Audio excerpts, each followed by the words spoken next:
नमस्ते बच्चों। आज हम विज्ञान में पहला पाठ पढ़ेंगे। पाठ का नाम है भोजन के स्रोत। भोजन वह पदार्थ जिससे जीव जंतुओं को ऊर्जा प्राप्त होती है तथा उसका विकास और शारीरिक वृद्धि होती है, उसे भोजन कहते हैं। यानी वह पदार्थ जिससे जीव जंतुओं को ऊर्जा प्राप्त होती है तथा उसका विकास और शारीरिक वृद्धि होती है, उसे हम भोजन कहते हैं। भोजन के स्रोत कौन कौन से हैं?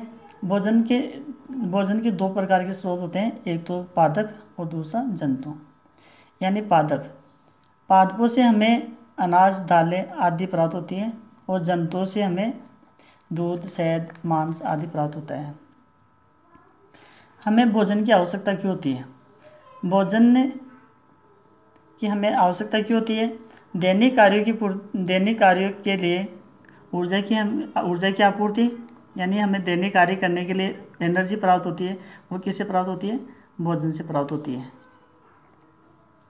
शरीर को स्वस्थ बनाए रखने के लिए भी हमें भोजन की आवश्यकता होती है। यानी हमारा शरीर स्वस्थ रहे, निरोग रहे, रोगों से लड़ने की हमें ताकत मिले, ये सब भोजन से प्राप्त होती है। इसके अलावा शारीरिक वृद्धि तथा विकास के लिए भोजन की आवश्यकता होती है और रोगों से लड़ने की जो प्रतिरोधक क्षमता है वो भी हमें भोजन से प्राप्त होती है। रोगों से लड़ने की जो क्षमता होती है उसको रोग प्रतिरोधक क्षमता कहते हैं और ये हमें भोजन से प्राप्त होती है।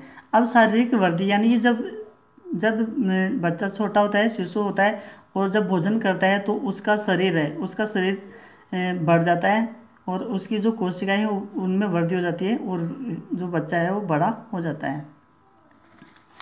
भोजन के आधार पर जंतु 3 प्रकार के होते हैं, एक तो शाकाहारी, मांसाहारी, सर्वाहारी। शाकाहारी ऐसे जंतु जो केवल पेड़ पौधों से प्राप्त भोजन सामग्री को ग्रहण करते हैं, यानी जो पेड़ पौधे होते हैं उनसे प्राप्त सामग्री होती है उनको ही भोजन के रूप में ग्रहण करते हैं, शाकाहारी जंतु कहलाते हैं। जैसे गाय, बकरी, ये शाकाहारी है, ये केवल पेड़ पौधों से जो भोजन प्राप्त होता है उसी को ग्रहण करते हैं।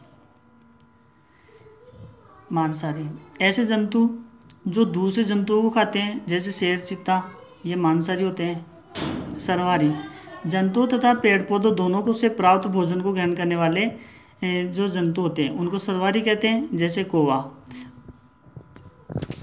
होता है, जो जंतु होते हैं उनसे और जो पेड़ पौधे होते हैं उनसे जो भोजन सामग्री को ग्रहण करते हैं उनको अपन सर्वाहारी जंतु कहते हैं।